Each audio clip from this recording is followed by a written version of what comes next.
صالح خلیلزاد ته وویل د خلکو په وینو د طالبانو ککړ لاسونه نشي وینځلی.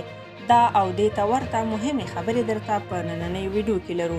هیله ده تر پایه راسره پاتې شئ او د داسې تازه معلوماتو لپاره سحر میډیا چینل سبسکرایب کړئ. افغان حکومت د زلمي خلیلزاد د هغه څرګندونو غبرګون کوي چې طالبان وروستیو حملو کې لاس نه لري. نوموړي ته خطاب کې ویلي په انکار کولو نشي کولی د کابل او ننګرهار بریدونو کې د عامو خلکو په وینو د طالبانو ککړ لاسونه ووینځي. خلیلزاد ته دغه ځواب د ولسمشر لومړي مرستیال امرالله صالح په خپله ټویټر پاڼه کې ورکړی دی. صالح وویل د داعش د سویلي اسیا او د خراسان څانګې مشر له موږ سره په بند کې دي. ټول ټکي سره تړلي دي. ته نشي کولی د طالبانو لاسونه د کابل برید کې د خلکو له وینو ووینځي. امرالله صالح ټینګار کړی چې د کابل برید طالبانو ترسره کړی دی.